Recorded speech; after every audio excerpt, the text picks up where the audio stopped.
Hello guys! Welcome sa aking walang kwentang channel. So nandito naman tayo sa panibagong video. Ngayon guys, ito yung part 2 ng ating naunang video about doon sa Drug Enforcement Agency or sa mga illegal activities na related sa drugs.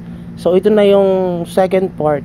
So bago magkaroon ng operation or bypass operation ang mga PNP or ating mga kapulisan, kailangan muna nila may pag-coordinate sa PDEA, sa Philippine Drug Enforcement Agency. Bakit? Para hindi nila ma-violate yung nakalagay sa Republic Act 9165 na ang leading agency is the PDEA. So, support lang ang PNP. That's the reason kung bakit ang PNP kailangan muna may pag-coordinate sa PDEA. Okay? Sa PDEA kasi sa coordination, nakalagay dyan yung name of target nyo. Siyempre, alam nyo dapat kung sino yung iba-bypass operation nyo, no? Yung operate nyo. Kilala nyo kung sino siya, alias man siya o yung true name niya. Kailangan nakalagay doon. Second, kailangan nandoon din yung pangalan ng mga involved sa bypass operation. Tulad ng mga police natin, ng mga other operatives, diba? Kasi may mga intelligence dyan. So, kasama sila sa nakalagay sa coordination. The other one is yung mga vehicles na gagamitin sa pagkandak ng bypass operation. Kailangan malinaw doon guys na nakalagay yung kanilang plate number, yung body color, at the same time yung type of vehicles na gagamitin nila. Even it is a motor vehicle, yung cars, or kahit na ano, yung tricycle, pedicab. So kailangan naka-indicate doon yung mga gagamitin na transportation ng mga police officers natin. Okay, naka-coordinate na tayo sa PDEA. Kapag naka-coordinate na tayo sa PDEA guys, tumatakbo na dyan guys yung ating period na 1-day period of existence ng ating coordination. So pag nag-expire yan, kailangan natin siyang extend by application pa rin doon sa PDEA. So pangalawa, kailangan natin magkaroon ng representatives from the Department of Justice or media representatives. So kailangan yan para hindi ma-violate yung Section 21 ng Republic Act 9165. Okay, ito yung wala doon sa Republic Act 6425 guys. Okay, yan ang kailangan. Importante yung PDEA, DOJ representatives, and media representatives. Kailangan by request ito. Yung PDEA kailangan nyo i-coordinate. Yung DOJ and media representatives kailangan nyo lang i-request. Okay, it doesn't matter kung merong sasama sa inyo na DOJ or media representatives during the bypass operation. Basta meron kayong letter na kinomply nyo yung requirements ng Section 21 Republic Act 9165. Okay, malinaw. So the other one, after the arrest of the seller of the drugs, nandiyan na ang elected official. Ito na yung after the consummation of the illegal activities between the seller and the buyer of the dangerous drugs. So nandiyan na ang elected official. So ito yung after, no? Okay, yung pangalawa kasi before. Yung unang dalawa ay unang tatlo, yung PDEA, DOJ, and media representatives, yan yung before na magkaroon ng bypass operation. So sa mga elected officials, ito yung after na. Okay, kasi kailangan silang pumirma dito sa inventory if ever na mahuli at may nakuha doon sa mga arrested person during the bypass operation. Okay, let's say nahuli na natin yung mga nagbibenta ng drugs sa ating bansa. Ang unang gagawin natin, syempre, maliban sa stating of Miranda rights, yung kasgas na Miranda rights and the reason of the arrest of such person. So yan na, mandatory yan na kailangan sasabihin natin. Pero isa sa mga dapat gawin natin is yung i-search natin yung arrested person. Kasi there's a possibility na meron niyang mga bladed weapon or any weapon na pwedeng mag-cause ng fatality ng isang arresting officer. Bukod sa drugs na pwede natin makuha, nandyan din yung mga pwede mag-harm sa atin. So, kailangan natin siyang i-search, okay? Para sa ating safety, at the same time, para doon sa mga mako-confiscate natin na mga paraphernalia or illegal drugs doon sa isang arrested person. The next one is inventory of confiscated evidence. After all nyo ma-search lahat yung tao na nahuli nyo, ilalatag nyo yun. Okay? Ilalatag nyo yun, i-inventory nyo, isusulat nyo yun sa isang papel kung ilan pirasong bala, baril, magazine, paraphernalia, lighter, drugs, no? So, yeah, or marijuana, or kahit na anong drugs na shabu ba yan, o ecstasy, cocaine, high-grade marijuana, no? Yung kush. So, nakalagay dyan, naka-indicate dyan sa inventory nyo kung ano yung mga na-confiscate nyo. Pangatlo, sign of witnesses in the inventory. So, yung arresting officer, yung media representatives, yung DOJ representatives, at the same time, yung ating barangay elected official, automatic yun ha, mandatory yun, yung barangay elected official. Kasi imposible na walang duty na barangay elected officials doon sa area ninyo. Okay? So, ibig sabihin nun, lahat ng na-recover yung na-recover and na-confiscate yung evidence doon sa nahuling yung tao, kailangan pirmahan yung inventory na nakalagay doon. Na kasama yung sa photograph, syempre, yung mga nahuling tao at yung mga na-confiscate, at the same time yung mga pumirma doon, para makita doon sa ebidensya na meron talagang mga witnesses na pumirma dito at na-witness na merong bentahan ng drugs doon sa area, at ito yung mga na-confiscate sa kanila. Malinaw? Sign of witnesses. Dahil yung arresting officer, kapag kahit na you are arresting officer, you are considered as a witness. Okay? Witness ka sa isang nangyaring krimen. Kaya pipirma ka din dyan, guys. Anong krimen? Kasi ang nangyaring krimen ay crimes against public. Ibig sabihin nun, hindi police yung naging biktima, hindi yung isang individual ang naging biktima. Ang naging biktima dito yung mamamayang Pilipino. Kaya witnesses na lang yung mga pulis na yan. The other one after that is yung physical examination by the hospital. Okay? After mapirmahan yung inventory natin, dadalhin natin siya sa hospital para magkaroon ng physical examination. Bakit kaya? Kasi there's a possibility na baliktarin tayo niyan, baliktarin ang mga pulis niya na binugbog siya, or sabihin natin na namatay yung tao. Okay, namatay yung tao dun sa loob ng kulungan. Ang physical evidence na yan, yung physical examination na yan, that is the rebuttal of the police officer as evidence para masabi nila na yung tao na nahuli nila ay maayos ang kalagayan. Hindi siya na-torture, hindi siya pinahirapan nung siya ay nahuli.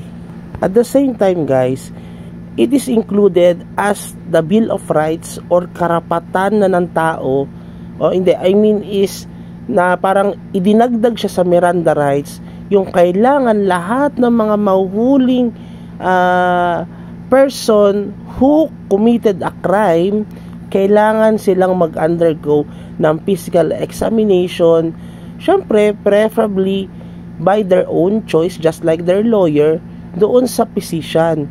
Pero syempre, if they cannot afford it, the government will provide at least one para sa kanila. Okay? Yan yung apat during the arrest. Yung kakapkapan, kapag may nakapkap at meron na confiscate na paraphernalia or illegal substance or kahit na anong mga contraband, yan ay inventory. Tapos pipirmahan yan ng mga elected official or the witnesses. Okay? After that, kailangan mong i-physical exam for your security and for the security and assurance na yung tao na nahuli natin ay hindi dumaan sa any kind of pain, torture, or cruelty before siya i-turn over doon sa police station. Okay, natapos na yung physical examination ng tao. So, nandito na tayo. Pupunta tayo sa police station. Diba? And forensic group. So, ano ba ito? After siya ma-physical exam, dadali na natin siya sa police station. Okay? Siyempre, kung saan tayo assign, siyempre yung nearest police station or doon sa assignment natin, siyempre yung nag-operate na grupo. So, para saan kaya yun? Para i-present yung taong nahuli natin. Kanino natin i-present? Doon sa duty desk officer. Para saan? Anong purpose nun? Para i-record doon sa blatter nila, na blatter ng police station na yon, na may nahuling pusher doon sa lugar, anong pangalan, at ano yung mga na-confiscate. Okay? So, pinipresent natin yung arrested person. Pangalawa, ang pinipresent natin yung mga confiscated pieces of evidence. Siyempre, hindi naman pwede na sasabihin lang natin verbally doon sa desk officer yung mga na-confiscate natin. Siyempre, kailangan natin i-present. Uulitin ko by the word present. Ipinakita lang natin. Hindi natin turn over yung evidence. Malinaw? Pinresent lang natin, ipinakita natin yung taong arrested person at yung confiscated pieces of evidence. Saan? Doon sa duty desk officer para ipasok niya or isulat niya doon sa daily blatter report natin or logbook natin. Malinaw? Importante yan sa ating police operation. Afterwards, presentation lang yun Afterwards, turnover of evidence. Okay, ito yung mahabang tanong, guys. After nating mahuli yung isang tao, yung mga ebidensya na nakuha natin, sino kaya ang may hawak nun? Kasi ang haba ng proseso, hawak mo yung drugs. Paano kung marami, di ba? The correct answer is this, is yung arrested person who says the dangerous drugs. Kung sino yung naka-confiscate ng drugs. That is the right term, guys, or the correct answer. Na kung sino yung arresting officer, sino yung nag-search, sino yung nakakuha, siya dapat ang may hawak nung dangerous drugs na yun. Bakit kaya? For the adherence of the violation of chain of custody. Kasi ang chain of custody dapat yung mga lehitimo or authorized na personnel ang mga hawak ng mga ebidensya. Kasi pag nagkaroon ng violation tulad ng ganito, ako ang nag-confiscate tapos ipinresent at i-turn over ko yung mga confiscated evidence sa desk officer. There is a violation of chain of custody and it may be tantamount for the dismissal of the case. Bakit? Kasi na-violate or nabawasan yung integrity ng droga. Kasi nga, hindi authorized yung desk officer para i-turn over sa kanya yung dangerous drugs. Okay, baka malito kayo dito, guys, kasi ito yung mga nakikita natin, di ba? Ito yung mga napapanood natin sa TV or nakikita natin mismo actual. Pero pagdating sa libro, ibang-iba na. Okay? So, saan natin iti-turn over yung evidence? Sa forensic group, sa chemist. Iti-turn over natin yung mga confiscated evidence sa chemist at yung taong nahuli natin, arrested personnel yung AP arrested person. Okay? I-turn over natin yung tao sa chemist para saan? Para mag-undergo na examination yung urine test para ma-determine kung siya ay gumagamit ng droga or present yung drugs sa kanyang sistema, sa kanyang katawan. So yan yung purpose kung bakit yung mga ebidensya na confiscate at the same time yung arrested person ay ite-turn over directly or mag-undergo ng examination, syempre para ma-determine kung yung mga nakuha yung ebidensya ay droga talaga. Kasi syempre kung hindi ito droga, negative, magkakaroon ito ng epekto doon sa decision ng kaso na ifa-file nyo sa inquest proceedings. Okay? So, importante yan, ha? So, meron pa dito, after nyo makapadrug test yan, kasi matagal ang result yan, umaabot halos yan ng 12 hours or 16 hours para ma-confirm yung presence ng dangerous drugs sa katawan ng isang tao.